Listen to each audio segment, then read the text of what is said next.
Merci beaucoup pour cette introduction et puis cette invitation de la part de la SRLF et des organisateurs de cette session à vous parler du syndrome de Guillain-Barré. Alors d'abord, je voudrais que vous m'excusiez, mes diapositives sont en anglais, mais je ne parlerai qu'en français. Ne m'en voulez. Je pense que vous êtes la nouvelle génération et que l'anglais pour vous, que la langue de Shakespeare n'a aucun mystère pour vous. Alors le syndrome de Guillain-Barré, il faut savoir que c'est la cause la plus fréquente de paralysie aiguë depuis l'éradication dans les pays industriels de la poliomyélite, que c'est secondaire à une attaque entre guillemets immune, même si on ne parle pas de pathologie auto-immune au sens strict du terme, que c'est une pathologie qui se différencie en différentes variétés cliniques et électrophysiologiques, et que sa gravité inclut d'abord la détresse respiratoire aiguë, l'instabilité hémodynamique en rapport avec une dysautonomie, et puis les séquelles, bien sûr, motrices et sensitives à long terme. Alors, quand on parle de Guillain-Barré, on parle de paralysie aiguë ascendante et flasque. Alors, comme on raisonne neurologiquement, c'est très succinct. Alors, tout ce qui est succinct et grossier est faux en partie, mais on distingue les paralysies sensitivo-motrices des paralysies motrices pures, et on verra qu'il y a un certain nombre d'examens spécifiques à ces tableaux cliniques et des étiologies spécifiques à ces tableaux cliniques.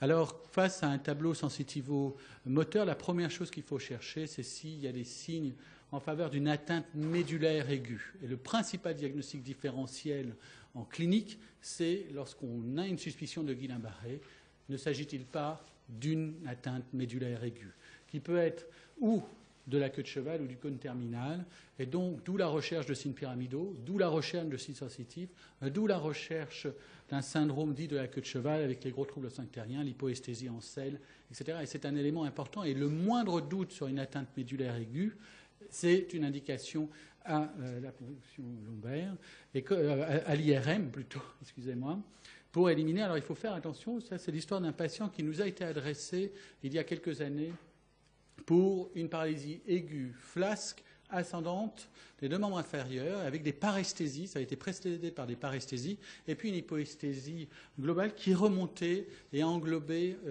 la partie périnéale. Il était passé en neurochirurgie, en grande garde, comme vous le savez. L'IRM était normal, l'avis neurochirurgical disait il n'y a pas d'atteinte médulaire aiguë, et le patient nous a été transféré pour Guillain-Barré, et il allait être branché sur les échanges plasmatiques. Quand on le réexaminait, on était très étonné par l'importance de l'atteinte aux membres inférieurs, un patient qui était tétraparétique, qui avait ces gros troubles de la sensibilité, plus des troubles sphinctériens très importants, et aucun élément aux membres supérieurs. Et donc on a fait relire l'IRM. L'IRM avait été mal faite. Elle s'était uniquement localisée sur la partie basse de la moelle, notamment corne terminale et queue de cheval. Elle n'était pas remontée en haut. Et on sait que la lésion peut bien être au-dessus du niveau. Et ce patient avait un cavernome. Et donc il y a un risque de saignement qui aurait été accru avec les échanges plasmatiques. Et puis, Sophie Demeret en face de moi, et on sait très bien, on en rediscutait encore récemment, qu'un niveau sensitif, ce n'est pas uniquement objectif. Si vous avez des sensations subjectives, si les patients ont des sensations subjectives, parfois de troubles à la sensibilité en étau ou à un certain niveau, c'est aussi, à mon avis, une indication à une IRM. Alors, voici pourquoi, devant un tableau de paralysie sensitive-motrice, les examens importants sont d'un côté la vitesse de sédimentation pour voir s'il y a un syndrome inflammatoire. Le syndrome de Guillain-Barré typique ou idiopathique ne s'accompagne pas d'un syndrome inflammatoire. S'il y a un gros syndrome inflammatoire, qui n'est pas expliqué par exemple par une pneumopathie d'inhalation, il faut penser à certaines pathologies, notamment vascularytiques. Et puis l'importance de la ponction lombaire. Pourquoi fait-on la ponction lombaire? Alors il est classique de dire pour voir la célèbre dissociation albuminocytologique. On ne le fait pas pour ça initialement. C'est pour éliminer une méningite qui nous ferait rentrer dans le cadre des méningo-radiculites avec un traitement d'étiologie spécifique, de l'herpétique ou Lyme, et un traitement aussi spécifique. Donc c'est vraiment, vraiment important. Ces deux examens sont importants. Dans quel délai doivent-ils être faits? Relativement rapidement. La ponction lombaire, ce n'est pas une urgence à l'heure, mais disons dans les 24 heures, c'est bien. Alors, pour rappel sur les anomalies de la ponction lombaire, au début, une ponction lombaire peut être normale dans un syndrome de Guillain-Barré et la dissociation relativement tardive, juste apparaissant qu'au 15e jour parfois. Alors devant un déficit moteur pur, et ça c'est possible, certains syndromes de Guillain-Barré sont moteurs purs.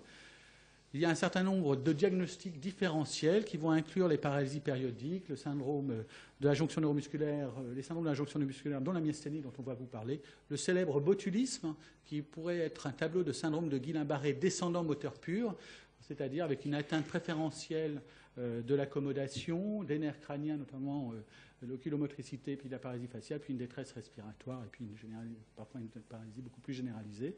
La poliomyélite, bien sûr, surtout dans les zones endémiques. La neuropathie, la porphyrie.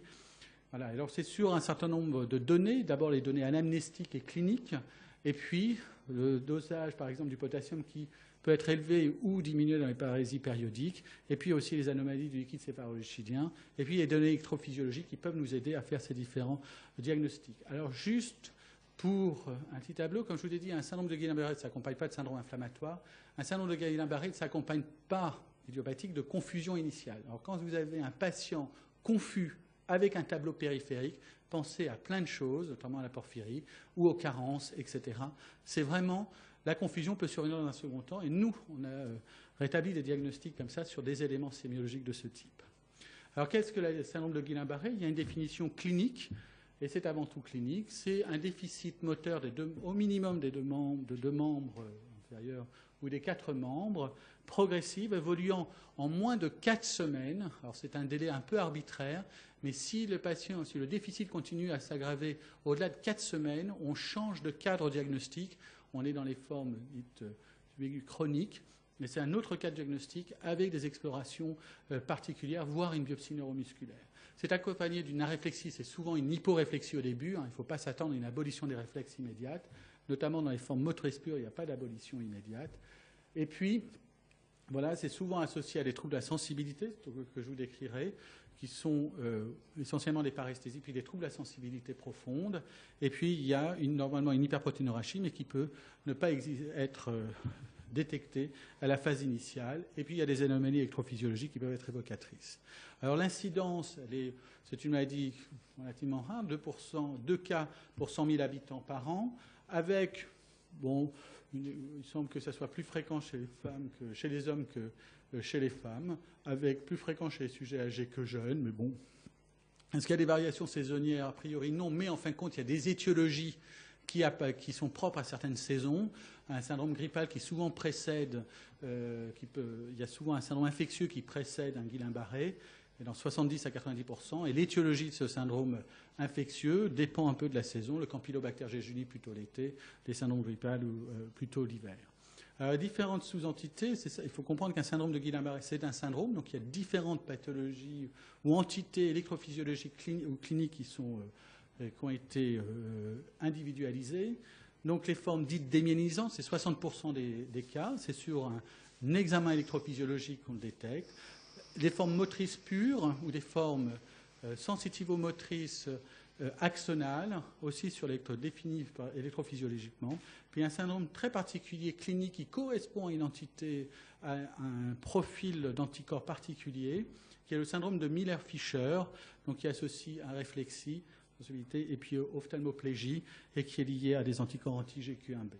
Alors tout ça est un peu compliqué, vous avez différentes étiologies, qui s'associent préférentiellement à certaines sous-entités que je vous ai décrites, avec des évolutions particulières en termes de tableau clinique initial et de sévérité et de récupération, et puis des anticorps spécifiques parfois, tels les anti-GQ1B avec certaines entités telles que le Miller-Fisher.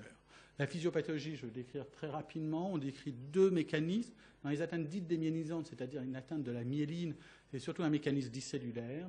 Pour les atteintes dites axonales, c'est souvent un mécanisme humoral avec des anticorps qui vont agir sur les constituants axonaux. Et, en fin de compte, toujours cette spécificité des GQ1B avec le syndrome de Miller-Fisher. Alors, les tableaux de Guillain-Barré aux urgences, quand vous le voyez initialement, dans 70% des cas, c'est un tableau ascendant. Vous voyez que c'est que 2/3 des patients. On peut avoir un tableau tout à fait descendant. On peut avoir aussi un tableau asymétrique au début. Donc, ce n'est pas toujours la forme canonique. Le déficit peut être purement moteur dans 18% des cas. Les troubles de la sensibilité sont souvent des paresthésies au début des 2 extrémités inférieures et puis les 4 extrémités parfois linguales. Aussi avec des rachialgies et des sciatalgies. Et puis après, vous avez des troubles de la sensibilité profonde et superficielle. Pourquoi profonde et superficielle? Parce que les fibres sensitives sont myélinisées. Et comme c'est une atteinte essentiellement démyélinisante, ce sont ces sensibilités qui sont affectées.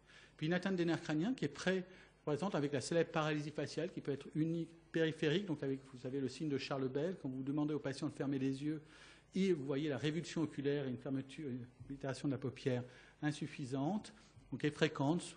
Et puis, les troubles à déglutition qui en font la gravité, les troubles oculomotricité qui sont possibles. Et puis, vous avez des troubles sphinctériens. Alors, normalement, ils sont moins prédominants que dans les atteintes pédulaires aiguës, mais ils sont fréquents. Et voilà. Et puis, la dernière chose, c'est l'atteinte respiratoire, on verra, qui fait la gravité du tableau. Alors, il y a différentes échelles qui sont utilisées au quotidien pour évaluer la sévérité du déficit moteur. Là, une échelle qui a été développée par Hughes dans ses essais thérapeutiques. Donc, Hughes est un professeur de neurologie en Angleterre. Donc, il avait développé ce score fonctionnel qu'on appelle le Disability Grade, ou un grade d'handicap, si l'on veut. Et puis, un score musculaire assez simplifié qui étudie la force des 3 segments de membre de chaque membre, avec un score qui varie entre 0 et 60, voilà, basé sur le testing musculaire.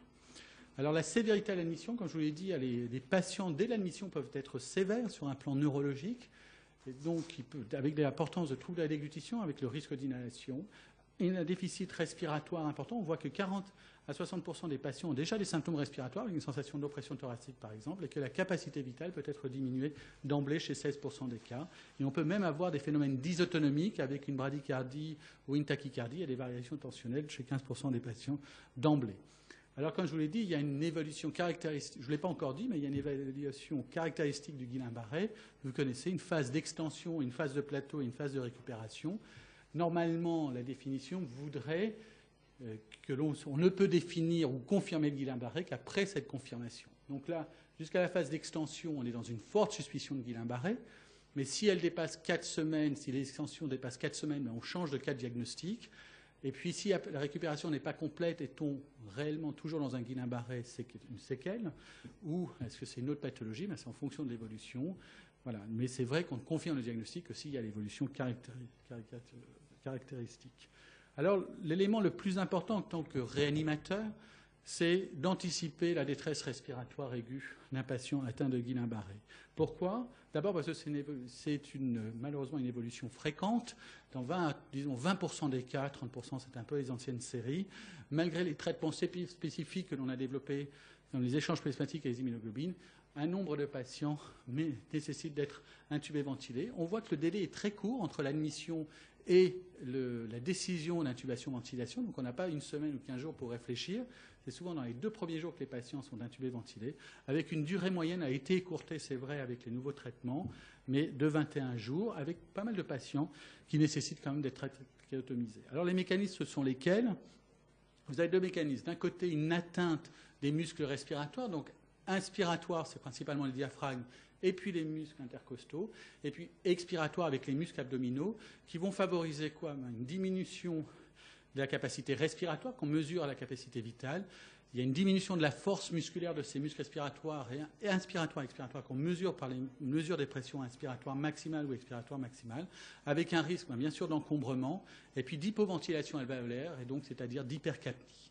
Et puis l'autre facteur très important, c'est les troubles de la déglutition qui parfois à elles seules peuvent préconiser une intubation-ventilation avec le risque majeur d'inhalation et de pneumopathie d'inhalation. Et tout ça va favoriser aussi l'hypoxémie. Et puis la dernière chose dont je n'ai pas décrite, une atteinte respiratoire peut se faire par le biais d'une embolie pulmonaire. Voilà. Alors, il faut anticiper. Qui dit anticiper, c'est-à-dire est-ce qu'on a des critères pour intuber? Oui, il y a des critères stricts qui nous disent ce patient doit être intubé, des critères plutôt précoces d'intubation aussi. Et puis nous avons des prédicteurs, et les nombreuses recherches qui ont été faites, notamment dans notre service, ont permis d'identifier un certain nombre de prédicteurs qui nous permettent au mieux d'orienter le patient en réanimation et au mieux peut-être anticiper l'intubation-ventilation. Alors les critères majeurs, c'est sûr que si le patient a des signes de détresse respiratoire évidents, il faut l'intuber, ventiler, en sachant que ces signes, vous n'êtes pas face à un patient comme un patient BPCO dont vous voyez lutter. Ces patients luttent, mais ils ont des signes ténus de lutte. Donc ils peuvent avoir le balancement thoraco-abdominal, il peut avoir le tirage susclaviculaire et intercostal, peut-être parfois les battements des ailes du nez, que j'ai rarement vu, mais c'est toujours possible. Mais c'est ténu, donc il faut être très prudent. Bien sûr, la mesure de la capacité vitale des pressions inspiratoires et maximales est intéressante parce que ça donne une mesure objective de la sévérité de l'atteinte respiratoire. Est-ce qu'elle est très sévère, inférieure à 20% de la théorique ou 25 cm d'eau, 20% de la théorique pour la capacité vitale ou 25 cm d'eau pour les pressions inspiratoires ou expiratoires? il y a une indication à une intubation-ventilation. L'hypercapnie est une indication formelle à l'intubation-ventilation, je vous l'expliquerai. Et l'hypoxie, bon, ça c'est à discuter. Voilà. Et puis parfois on peut intuber un patient parce qu'il y a des encombrements majeurs pour protéger les voies aériennes, ou si on voit qu'il a une toux complètement inefficace qu'on peut évaluer cliniquement. Alors pourquoi anticiper? Ça, c'est un travail qu'on avait fait avec David Orlikowski, qui travaille à l'hôpital Raymond Poincaré. Et on avait vu qu'il y avait un délai clair entre le retard d'intubation et la survenue d'une pneumopathie-d'inhalation. Dans un service dit même expert sur le sujet, le taux de pneumopathie d'inhalation, et je dis ça sous le couvert de Bernard Clair, était de 70%. 70% de nos patients Guillain-Barré en réanimation ont développé une pneumopathie. Tu es d'accord, Bernard? C'est à peu près ça. Et avec un certain nombre non négligeable de patients qui évoluaient vers un SDRA. Et quand on perd un patient de Guillain-Barré, je m'en souviendrai toujours, d'un SDRA âgé de 17 ans, vous dites que intuber, ventiler un patient au bon moment, eh ben, c'est vraiment un enjeu clinique. Et là, on doit être tous allés dans le même sens, infirmiers et médecins, pour mieux détecter ces patients-là. Et donc, les gaz du sang. Alors, on vous demande toujours de faire des gaz du sang. Comme je vous l'ai dit, si les gaz du sang montrent une hypercapnie, pas de problème, il faut intuber, ventiler, sauf cas exceptionnel, d'accord, mais disons que c'est la règle. Et puis, en revanche, les gaz du sang normaux ne doivent absolument pas vous rassurer pour la raison suivante. Nous maintenons, nous ventilons tranquillement, nous avons, voilà, moi un peu plus que vous parce que je parle, disons, on assure un volume courant de 400 millilitres avec 300-400 et ça nous permet de maintenir une hématose, c'est-à-dire une normocapnie et une normoxémie. Voilà, donc nous pouvons faire le travail. Et puis si tout d'un coup il y a une demande accrue, eh bien, on a la possibilité d'augmenter. En revanche, les patients Guillain-Barré peuvent tout à fait respirer sur un filet d'air qui leur permet d'avoir une hématose au repos tout à fait normale, mais il suffit qu'ils s'encombrent brutalement, qu'ils fassent une fausse route, etc., pour que tout d'un coup, patatras, eh ben, ils soient en arrêt respiratoire ou en grande détresse respiratoire. Donc c'est ça qu'il faut comprendre, ils n'ont pas de réserve et la possibilité de moduler. Donc ils peuvent assurer des gaz du sang normaux, mais malheureusement être sur le fil du rasoir. Alors devant le raisonnement d'une hypoxémie aussi est important, il faut toujours comprendre pourquoi le patient est hypoxémique. Il y a plusieurs mécanismes. Le premier, c'est que l'hypoxémie est en rapport avec l'hypercapnie. Quand votre taux de capnie augmente, physiologiquement, le taux d'oxygène diminue. Donc il faut voir si cette hypoxémie est expliquée par l'hypercapnie. Si elle n'est pas expliquée par l'hypercapnie, il faut comprendre s'il y a une pneumopathie, une atectasie qui peut expliquer cette hypoxémie. Et si vous n'avez pas d'explication clinique et radiologique, pensez à l'embolie pulmonaire. Elle est très fréquente chez ces patients. Et devant toute hypoxémie ou effet shunt, vous devez penser à l'embolie pulmonaire et faire un angioscan. Alors les facteurs prédictifs, c'est un travail que l'on avait fait grâce aux essais thérapeutiques réalisés par le professeur Jean-Claude Raphaël. Et on avait repris toute une cohorte de 2 essais thérapeutiques en tout de 700 patients. Et on s'était intéressé à tous les signes cliniques évalués à l'admission et à l'admission en réanimation pour un Guillain-Barré. Et on avait cherché à savoir ceux qui étaient productifs d'une intubation-ventilation au-delà de la 24e heure d'admission. Et on avait mis un certain nombre de variables en évidence, la rapidité d'évolution, c'est-à-dire le délai entre un début moteur et l'admission en réanimation inférieure à 7 jours, qui témoigne d'une forme rapide d'évolution, était associé au recours à la ventilation mécanique. L'impossibilité à se tenir debout, l'impossibilité à relever les coudes, à relever la tête, l'impossibilité à tousser et une cytolyse sans qu'on ait d'explication claire était associée à un risque d'intubation-ventilation. Et lorsqu'on intégrait la capacité vitale, vous voyez, il y avait 3 facteurs qui étaient retenus. La rapidité de l'évolution, c'est-à-dire moins de 7 jours entre le début moteur et l'admission, l'impossibilité à relever la tête qui témoigne d'une atteinte axiale et évoluée, et puis la capacité de faire 60%. Et quand on avait ces 3 facteurs, 80% des patients nécessitaient une intubation-ventilation. Donc en pratique courante, c'est vraiment des facteurs qu'on utilise. Et quand vous voyez la capacité vitale, ça c'est une étude sérieuse que l'on avait fait avec Marie-Christine Durand, dans neurologie. Ce que l'on voit, c'est que les patients qui ne vont jamais être intubés, ventilés, vous voyez que la capacité vitale, eh ben, elle reste tout à fait stable, c'est la courbe du haut. Ceux qui vont être intubés, ventilés, vous voyez, en une journée, ils peuvent perdre plus de 50%. Et on voit bien que c'est la capacité vitale initiale déjà inférieure à 60%, c'est prédictif. Mais si elle chute, c'est encore plus prédictif, intubation, ventilation. Et ça a été montré dans d'autres études antérieures. Les autres prédicteurs, bon, il y en a beaucoup. Il y a une étude récente néerlandaise qui montre d'autres facteurs, la durée d'évolution, la rapidité d'évolution, l'importance du déficit moteur, mais on tourne toujours à peu près autour des mêmes facteurs. Alors, on s'était intéressé avec Marie-Christine Durand à savoir si l'électrophysiologie, faire un examen électrophysiologique était intéressant. On s'est dit, regardons le nerf phrénique, parce qu'on se dit, le nerf phrénique, c'est ce qui commande le diaphragme. Donc, s'il y a des anomalies du nerf phrénique, ça doit être prédictif du recours à la ventilation mécanique. Ce raisonnement n'a pas tenu pour la simple raison que l'étude du nerf phrénique est très succincte. On n'a qu'une seule variable qui est la latence, deux variables, la latence et l'amplitude. Et c'était sans doute insuffisant pour détecter des anomalies électrophysiologiques prédictives du recours à la ventilation mécanique. En revanche, on avait trouvé que les formes démyélisantes étaient plus à risque d'être intubées, ventilées. Et on a mis en évidence surtout que lorsque vous aviez pas de bloc de conduction sur le sciatique poplité externe et une capacité vitale supérieure à 80%, vous n'étiez jamais intubé, ventilé. Donc, mais en pratique courante, demander l'électrophysiologie dans les 24 heures de l'admission, c'est pas simple. Donc, c'était très intéressant sur un plan scientifique, entre guillemets scientifique, mais sur un plan clinique. Alors, on s'est dit, est-ce qu'il y a d'autres tests qui pourraient être utiles? On s'est intéressé à la cortisolémie, parce qu'à Garches, nous nous intéressons beaucoup au cortisol pour plein de raisons. Et on s'est dit, la cortisolémie qui représente un état de stress, soit physique, soit psychologique, pourrait être un bon prédicteur. On avait mis qu'une cortisolémie élevée était peut-être associée au recours à la ventilation au-delà de la 24e heure. Mais je ne suis pas très convaincu de ce résultat, mais je suis beaucoup plus convaincu de ce résultat-là. C'est une étude qu'on vient de publier dans British Medical Journal. On s'est intéressé, vous savez, le Guillain-Barré, c'est une pathologie excessivement angoissante. Il faut imaginer un patient qui est en train de se noyer et qui ne peut pas nager. Et donc, il y a le niveau qui monte. Et on s'est dit, c'est une pathologie angoissante. Et nous étions très intéressés de savoir si l'angoisse ou l'anxiété est prédictive, prémonitoire de quelque chose. Et on s'est dit que le Guillain-Barré, c'était le modèle pour répondre à ça. Et donc, on a interrogé tous les patients, c'est 110 patients qu'on a interrogés Guillain-Barré, sur leur état d'anxiété et savoir s'il y avait un objet particulier anxiogène. Et ce qu'on a mis, d'abord, c'est qu'ils sont très anxieux. Et la deuxième chose, c'est que les patients qui allaient être intubés et ventilés étaient plus anxieux, mais surtout, ce qui les angoissait le plus, c'était le sentiment d'incertitude, de ne pas savoir ce qui allait survenir. Et ces patients-là, c'était 24 heures plus tard qu'ils étaient intubés, donc l'incertitude était associée, alors que le déficit sensitivo-moteur, alors que le déficit respiratoire était équivalent entre ceux qui allaient être intubés et pas être intubés, témoignant qu'on les voyait très précocement dans le cours de l'évolution, la sensation subjective et le sentiment subjectif et le sentiment d'incertitude étaient déjà prémonitoires du recours à la ventilation mécanique. Donc comme quoi il faut écouter les patients, et voilà, ils peuvent nous dire des choses intéressantes. Donc si on reprend tout ça, vous avez peut-être des facteurs des prédicteurs très très précoces tels que le sentiment d'incertitude. Je ne dis pas qu'il faille intuber les patients, mais il faut prêter l'oreille et peut-être les orienter en réanimation. Le délai très court d'évolution, c'est-à-dire inférieur à 7 jours. Peut-être des facteurs un peu plus tardifs prédicteurs, comme la capacité inférieure à 60%, l'impossibilité à relever la tête, peut-être la cortisolémie, voilà. L'électrophysiologie qui peut être utile.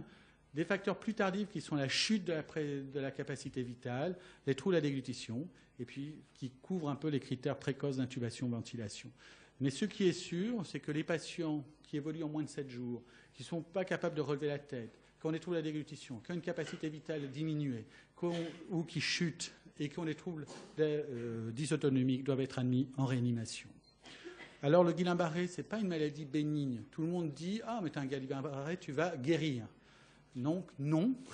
D'abord, ce n'est pas une maladie bénigne, voilà, parce que, d'autant plus dans les formes sévères, c'est 20 à 30% des patients qui vont être intubés. Et là, il y a un risque de complications non négligeables liées au décubitus, liées à l'intubation-ventilation et au risque nosocomial, liées au risque thromboembolique dû à l'alitement. Et donc, on est face à une maladie potentiellement grave et potentiellement mortelle, et aussi avec des séquelles à long terme.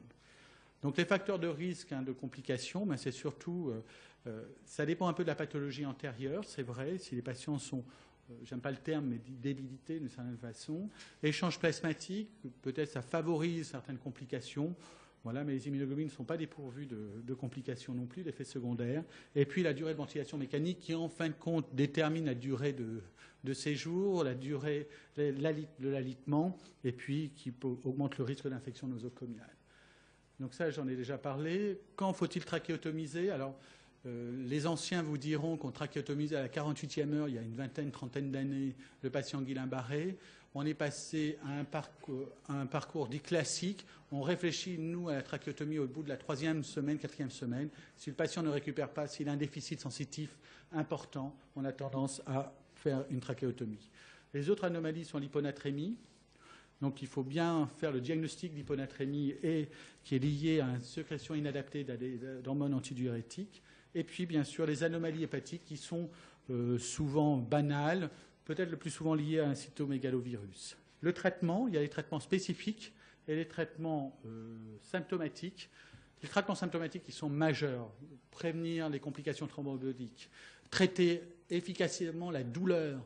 Et donc la douleur, c'est pas j'ai mal, donc je mets de la morphine et puis tout ce qu'il faut. Il faut analyser sémiologiquement la douleur. Il y a des douleurs dites neuropathiques. Et puis, il y a des douleurs liées au décubitus, et ce n'est pas tout à fait les mêmes agents pharmacologiques. Donc, il faut... Alors, parfois, c'est des douleurs terribles qu'on n'arrive même pas à traiter complètement. Enfin, qu'on voit que le patient reste sur un fond douloureux. Et j'étais toujours très étonné à revoir les patients Guillain-Barré. Ce n'est pas ceux dont ils se plaignent rétrospectivement le plus. Alors, moi, je me souviens d'une jeune patiente, je ne sais pas comment elle s'appelait, c'était à hurler, c'était impossible. Et rétrospectivement, ce n'est pas ce dont elle avait le plus mauvais souvenir. Bien sûr, l'aide psychologique est importante. Connaître l'angoisse de ces patients, voilà, c'est vraiment important. Ils ont des angoisses autour de l'intubation-ventilation, ils ont des angoisses autour des séquelles, etc. Il faut vraiment les accompagner. Les troubles dysautonomiques, donc bien sûr savoir les prévenir, savoir les traiter aussi. Et donc nous, dès qu'il y a des instabilités tensionnelles et puis de la fréquence cardiaque, on a recours au Trandate. Tous les soins urinaires, il faut faire vraiment attention au sondage et au désondage. Ne descendez pas trop. Alors, c'est vrai que nos attitudes ont un peu changé au cours du temps, mais on n'est pas dans le desondage précoce avec hétérosondage très précoce. On a tendance à attendre qu'il y ait une récupération des deux membres inférieurs. Et puis, toute la prévention nosocomiale. Les traitements spécifiques, ce sont les échanges plasmatiques. Premier traitement étudié contre placebo, qui a montré son efficacité en réduisant la sévérité, la durée de ventilation, en réduisant le recours à l'intubation-ventilation, en réduisant la durée de ventilation mécanique et en améliorant la récupération. Les immunoglobulines testées contre les échanges plasmatiques, jamais contre placebo, dans les formes modérées ou sévères, c'est-à-dire formes avec perte de la marge d'emblée ou intubé ventilé, alors que les échanges plasmatiques avaient été étudiés dans toutes les formes, c'est-à-dire même les patients capables de marcher. C'est un traitement efficace, surtout s'il est traité dans les 2 semaines, les échanges plasmatiques ayant été testés dans les mois. Globalement, on traite de 2 semaines à 1 mois. Il faut traiter le plus rapidement possible, ça on le sait. On sait que plus on met rapidement en œuvre le traitement, plus on est efficace sur le cours de la maladie. Les corticoïdes, non. Même s'il y a un processus humain, il n'y a pas d'indication aux corticoïdes. Ça a été clairement démontré dans différents essais thérapeutiques. Est-ce qu'il faut cumuler les deux, échange plasmatique et immunoglobulines? Non. Il ne faut pas cumuler les deux, on cumule les effets secondaires. Est-ce qu'il faut refaire une cure d'immunoglobulines? Je pense que, Sophie, vous devez être souvent appelée. Un patient qui ne récupère pas Guillain-Barré, qui ne récupère pas, à 15 jours, faut-il ou non refaire une cure d'immunoglobulines? Une petite série avait montré que ça serait peut-être utile, mais en pratique, on ne le fait pas et on laisse la récupération. Alors, si c'est une forme fluctuante, vraiment, où on a l'impression qu'il s'améliorait et qu'il y a une rechute, on peut se poser la question de refaire une cure d'immunoglobulines ou un échange plasmatique, mais on se pose aussi la question de savoir si on n'est pas face à une autre maladie qu'un simple Guillain-Barré. Voilà, les effets secondaires, il faut les connaître. Les échanges plasmatiques, surtout pas s'il y a un syndrome hémorragique ou un risque hémorragique, surtout pas s'il y a un risque infectieux ou une infection, alors on l'évite chez les patients intubés ventilés. Les immunoglobulines, il faut faire attention à l'insuffisance rénale. Globalement, dans notre service, les patients capables de marcher et qui ne sont pas intubés ventilés, ou pas capables de marcher mais qui sont pas intubés ventilés, on fait les échanges plasmatiques, on préconise les immunoglobulines dès que les patients sont intubés ventilés. Voilà. Et donc,